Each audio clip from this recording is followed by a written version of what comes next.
Okay, there's me. There's Abby.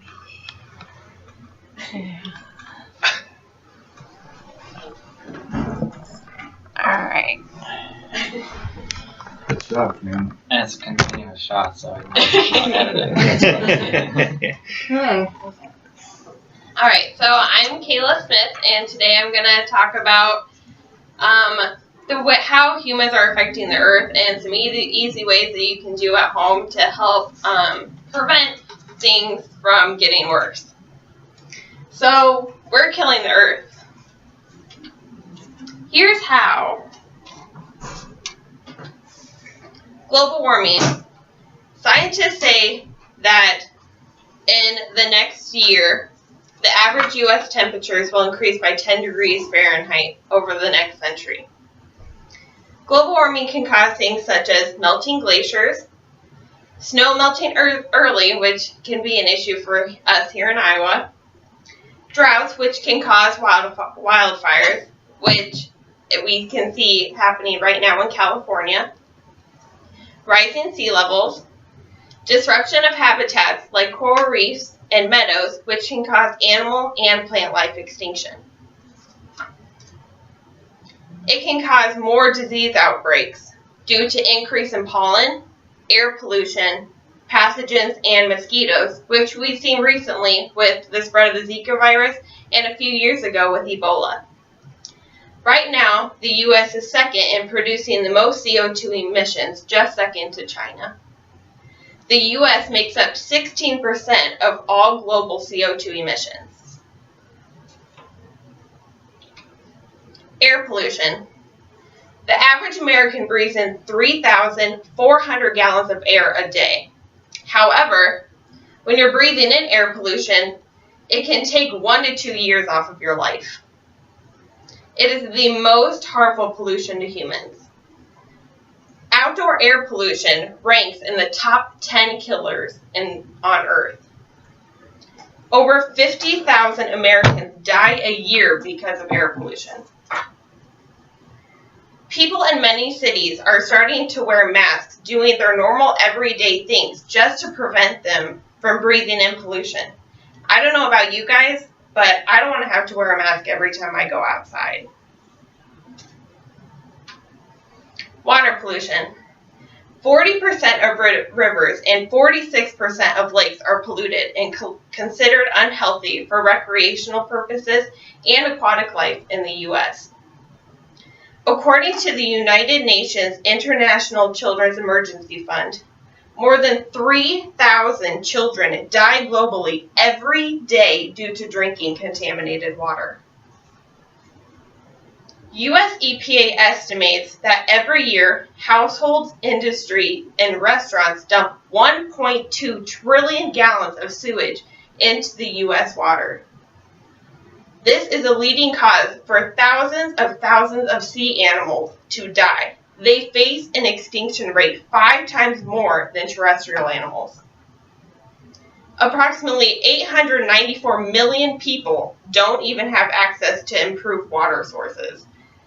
This makes me feel really grateful for what I have at home. Overfishing.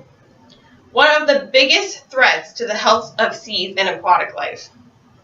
In 2013, an estimated 93 million tons of fish were caught worldwide. Without sustainable management, people who rely on fish as a key source of protein can go into a food crisis. In just 40 years, marine life has decreased by 39%.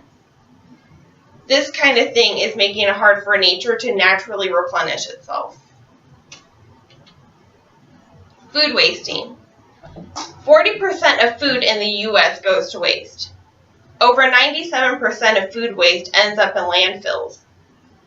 Food waste in landfills breaks down and produces methane, which is 21 times more potent than CO2 as a greenhouse gas.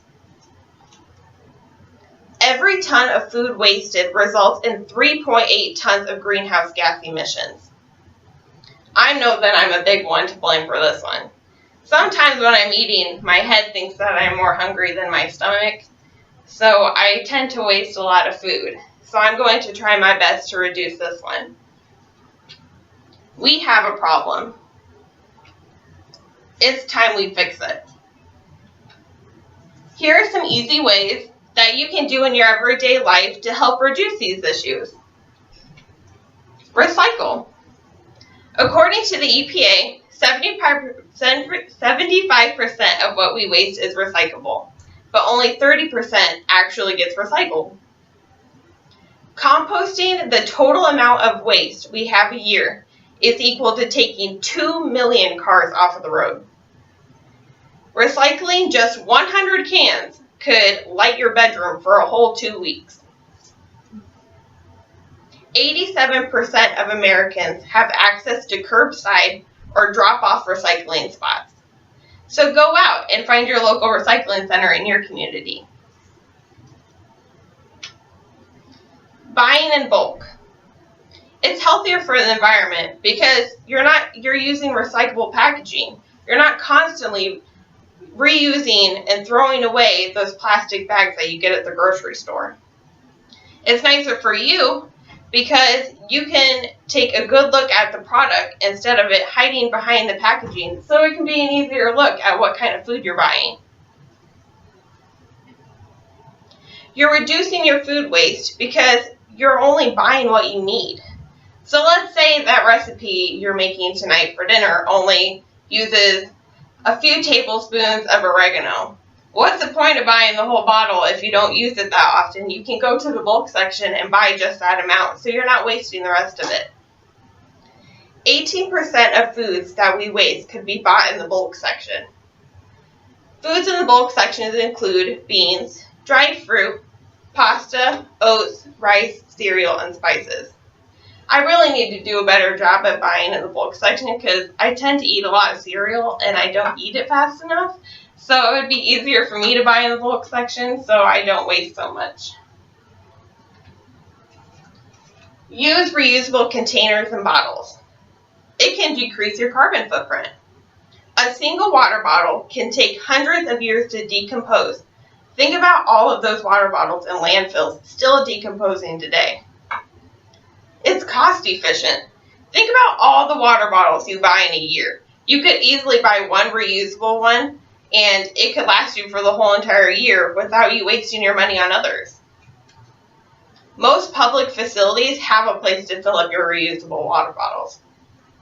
In my environmental science class, I learned that if you leave a plastic water bottle in your car in the heat on a hot day, part of the toxins in the water actually spill into the water. So that's why when you taste water after it gets hot for a while, it kind of tastes plasticky. When it gets to that point, you shouldn't drink it anymore because it could damage your health.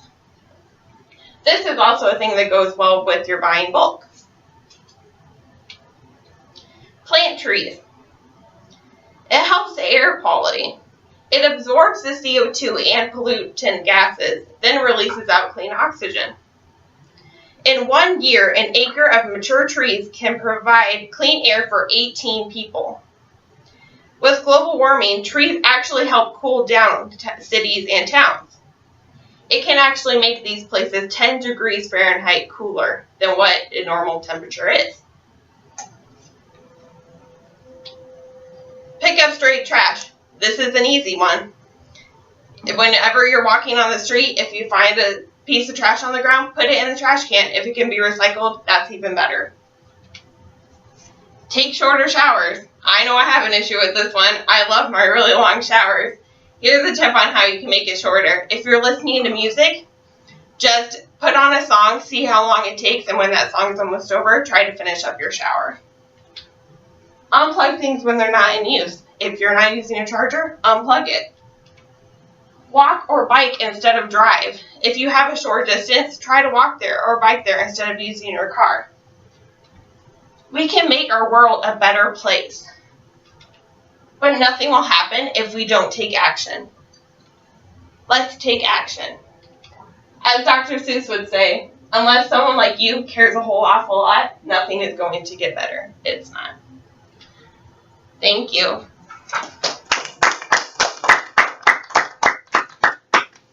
So some people again.